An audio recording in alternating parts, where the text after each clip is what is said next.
Moshe Dayan, Yitzhak Rabin, Uzi Narkis, autant de noms associés à la victoire militaire israélienne en 67. Mais si je vous disais que le roi du Maroc, Hassan II, avait aussi contribué à la victoire éclair de l'État hébreu.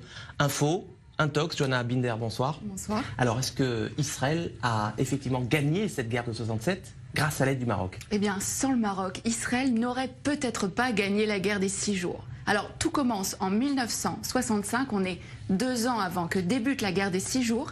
Les grands leaders du monde arabe se retrouvent à Casablanca. C'est le 3e grand sommet de la Ligue arabe. Alors, vous vous en doutez, le Mossad ne fait pas partie de la liste officielle des invités, mais il est là et il va recueillir des informations cruciales.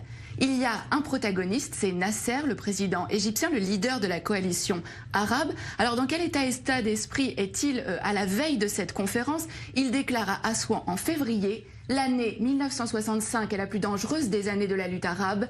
Israël prétend que les Arabes s'apprêtent à perpétrer une agression. Cela signifie qu'Israël a l'intention de nous attaquer.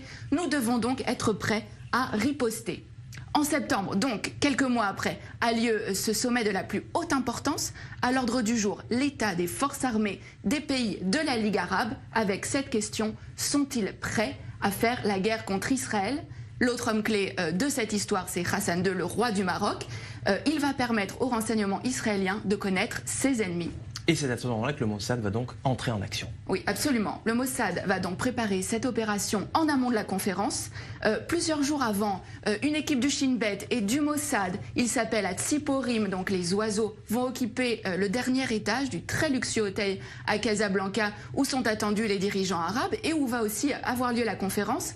Mais la veille de ce sommet, Hassan II est pris de panique et il somme les agents israéliens de quitter l'hôtel. Mais au terme de cette conférence, il va livrer aux agents israéliens l'enregistrement complet de cette conférence. Hassan II a tout enregistré en secret. Il n'a pas confiance dans les invités de la Ligue arabe. C'est à peine croyable. Mais qu'est-ce que les Israéliens vont bien pouvoir découvrir sur ces cassettes? Alors, les enregistrements vont révéler qu'il est question de créer un commandement arabe unifié pour mener les hostilités contre Israël. Et le point crucial, c'est que les rangs arabes sont profondément divisés. On va pouvoir entendre des échanges extrêmement vifs entre Hussein de Jordanie, mais aussi Nasser. Et alors, ce qui est vraiment important, c'est que les nations arabes vont vraiment révéler leurs faiblesses. Elles ne sont absolument pas préparées pour une guerre contre Israël. Et c'est vraiment sur la base de ces informations-là que Tsahal va lancer les premières opérations de la guerre des 6 jours en 67. Alors voilà un dirigeant arabe sunnite qui est censé être solidaire de ses homologues arabes. Pourquoi Hassan II a-t-il fait ce choix?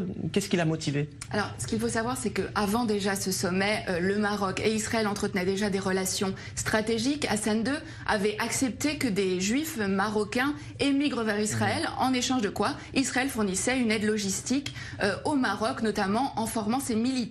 Et suite à cette opération, qui a vraiment été considérée comme le fleuron des renseignements israéliens, Israël est en dette vis-à-vis du Maroc. Seulement un mois plus tard, en octobre, cette dette a un nom, c'est Mehdi Ben Barka, le plus farouche opposant d'Hassan II. Le Mossad participe à l'opération Baba Batra. L'objectif, c'est faire disparaître absolument Ben Barka, Baba Batra aux initiales donc de Ben Barka, mais c'est aussi le nom d'un traité du Talmud. Le Maroc a donc été un allié indispensable à Israël dans la guerre des 6 jours, même si, on le voit bien, aucun cadeau n'est gratuit.